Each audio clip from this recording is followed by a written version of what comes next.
What if I told you every Pixar movie, yes, all of them, take place in the same universe? Because the clues, they're everywhere. From Toy Story to Finding Nemo, Monsters, Inc. to WALL-E, fans have been piecing together a theory that connects them all. And honestly, it's kind of brilliant. Toy Story. Let's begin with Pixar's first feature film, Toy Story. On the surface, it's a simple story about Woody, Buzz, and the secret life of toys. But look closer and you'll see the foundation of the theory. The idea here is that toys are more than plastic. They have consciousness, emotions, and even loyalty. That theme of objects and non-humans gaining life repeats across nearly every Pixar movie. Then there's Pizza Planet. This fictional restaurant doesn't just pop up once. It shows up again in A Bug's Life, Monsters, Inc., Cars, and more. The Pizza Planet truck has become a moving thread across the films, acting almost like a marker that each story exists in the same shared universe. We also get introduced to By and Large, or BNL, the massive corporation that will later dominate WALL-E. Sid's Toolbox in Toy Story has the BNL logo on it, showing that this company has been around since the very beginning. That means even the playful world of toys is quietly connected to the industrial future of Earth. What seems like a lighthearted kids' film is actually the first brick in Pixar's larger story. A world where human creations come alive, corporations loom in the background, and connections spread much further than one bedroom floor. Okay, if you're still here, you're probably into this stuff, which is great. So be sure to hit that like and subscribe. All right, back to the video. A Bug's Life. And then there's A Bug's Life, which seems like a classic underdog story about ants rising up against oppressive grasshoppers. Yet within the Pixar theory, the film carries a much bigger role. It's one of the earliest moments where animals and creatures outside of humanity begin building their own societies, complete with rules, inventions, and even entertainment. The bugs here don't simply live in the dirt. They put on circus acts, build cities, and demonstrate intelligence far beyond what we expect. This hints at a pattern that will later show up in Finding Nemo and Ratatouille. Animals are gaining consciousness, organizing themselves, and in some cases rivaling humans in creativity and ingenuity. Then there's the time placement. Some fans argue A Bug's Life takes place far in the future, long after humans are gone. The reasoning is that the ants live for centuries and technology is strangely absent. Others think it's happening in the middle of human history, parallel to Toy Story, showing both toys and bugs developing their own lives behind the scenes. Either way, the connections are clear. The sentience of non-human creatures is becoming more common, and Pixar keeps pushing the idea that humanity is not the only dominant force in this universe. It might look like a small leap from toys to bugs, but it sets up the foundation that every living thing, no matter how small, has a story and a role in the bigger puzzle. Finding Nemo. Finding Nemo tells a heartfelt story about a father searching for his lost son across the ocean. But within the Pixar Universe theory, it marks another important step. Animals are not only aware, they communicate with each other in structured, complex societies. The ocean in Finding Nemo feels alive in the same way Andy's room or the ant colony did. Fish have schools, turtles run a transit system on the EAC, and even sharks form support groups. What looks like humor is actually part of a larger theme. Animals are adapting to human-like intelligence. There are also connections to other Pixar films. The dentist's office where Nemo ends up as a child reading a comic featuring Mr. Incredible, directly tying Finding Nemo to The Incredibles. This detail shows that the superhero family exists as public figures within the same timeline as the ocean's secret life. And then there's By and Large again. The scuba diver's camera that captures Nemo has the BNL logo, another clue that this corporation is quietly everywhere. Beyond the BNL Easter egg, the real significance of Finding Nemo is how it continues the progression we saw in A Bug's Life. Animals are no longer just background creatures, they're forming complex societies, passing down knowledge, and mirroring human behavior. This steady evolution of intelligence sets the stage for what comes next. Rats mastering cuisine in Ratatouille and monsters powering entire cities in Monsters, Inc. The ocean may feel separate from the toy box and the anthill, but Pixar keeps showing us that these worlds are different pieces of the same, larger universe. Ratatouille. Ratatouille seems like a simple story about a rat with a dream to cook in a Parisian kitchen. But within the Pixar theory, It's another huge piece of the puzzle. By the time we reach Remy's story, animals are no longer just communicating or forming small societies. They're blending into human culture, learning skills, and even surpassing humans in creativity. Remy is not simply cooking, he's mastering art. His talent and vision show that animal intelligence is reaching a level equal to or even beyond humanity. And again, there are links to the larger world. The same B&L water bottles seen in Finding Nemo appear in Ratatouille, proving that this mega corporation is already influencing everyday life. Even Skinner, the chef desperate to protect his brand, represents a kind of corporate greed that mirrors the themes Pixar keeps hinting at. Some fans suggest that Remy's rise shows a balance tipping. Humanity is beginning to lose its dominance, while animals and other beings step into more powerful roles. Toys already lived in secret.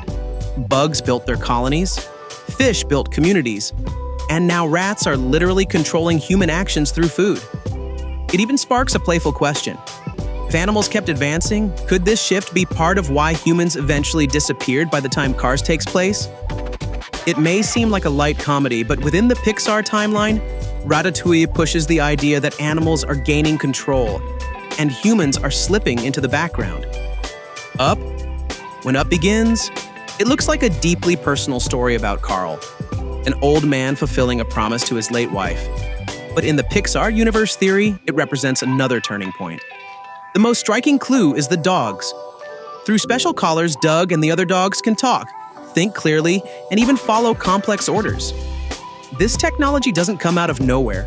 Many fans believe it was developed by and Large, the same megacorporation tied to Toy Story, Finding Nemo, and Ratatouille. The collars are an example of humans giving animals a direct upgrade, pushing them even closer to full human-like interaction.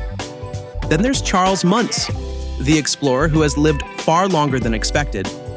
His use of advanced technology and his obsession with dominance ties him thematically to other ambitious, power-hungry figures across the Pixar timeline.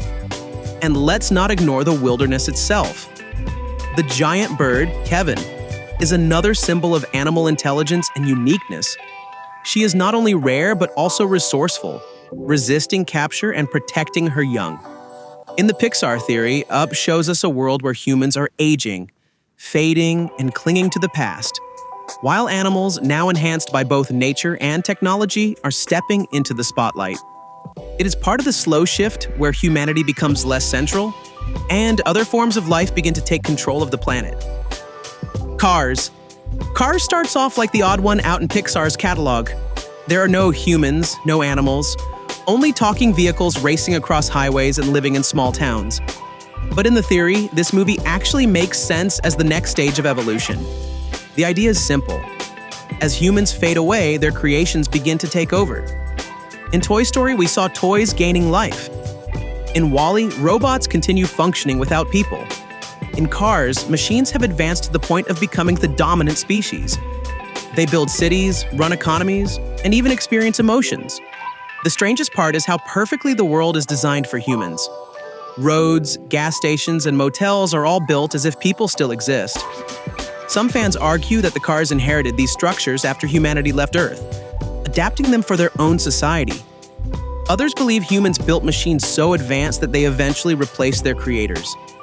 And of course, the Pizza Planet truck shows up again, even in this mechanical future.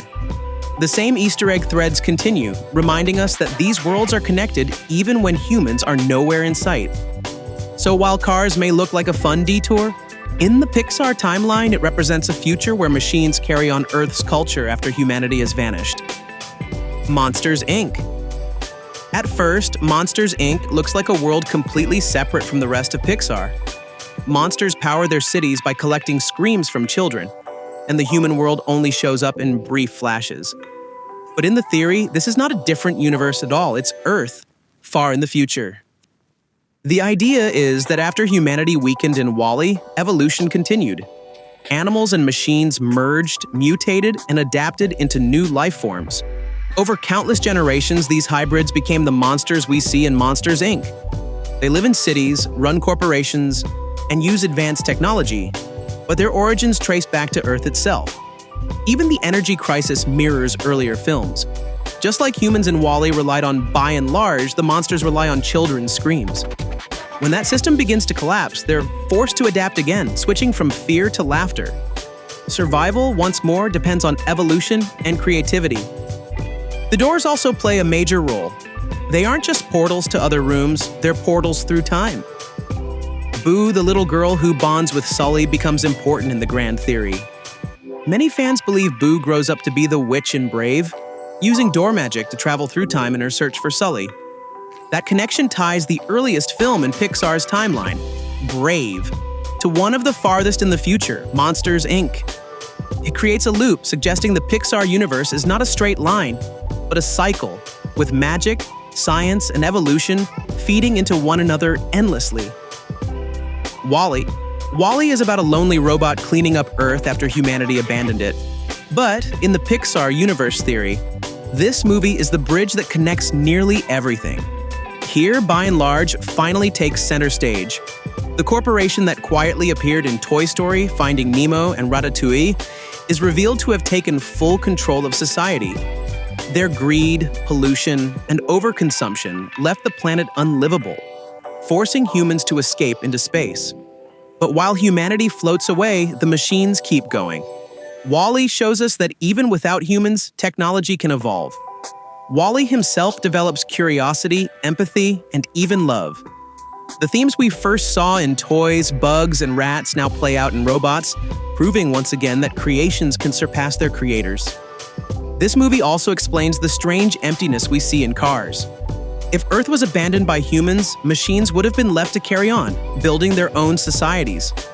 By the time we meet WALL-E, Earth has nearly collapsed under the weight of that neglect. And there's another layer. When the humans return at the end, they're not the same. Generations of life in space have weakened them. They rely on technology for everything, hinting that if the cycle continues, they may not remain the dominant force at all. In the Pixar theory, WALL-E is the turning point. It's where the corporation that haunted every movie finally reveals its impact, and where we see humanity pushed to the edge of extinction. Brave. Brave seems completely separate from Pixar's modern or futuristic stories.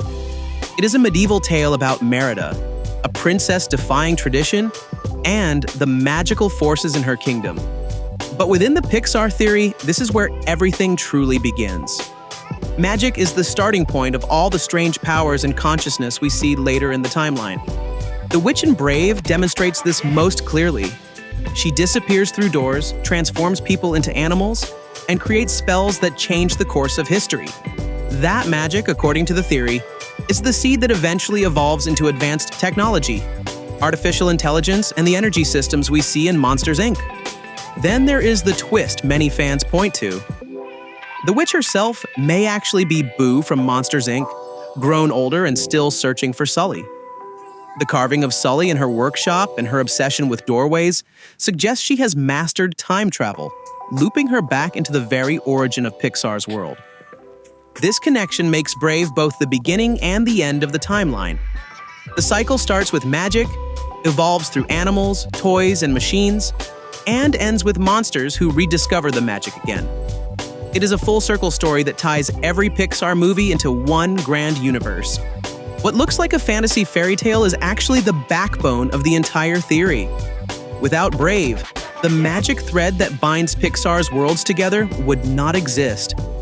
It's like Pixar's been slowly building a quiet multiverse tied together by magic, machines, and one very sneaky pizza truck. So, accident or master plan? Tell me in the comments, what's your favorite Pixar theory? If you made it this far, you might as well like and subscribe, because we've got more awesome videos on the way.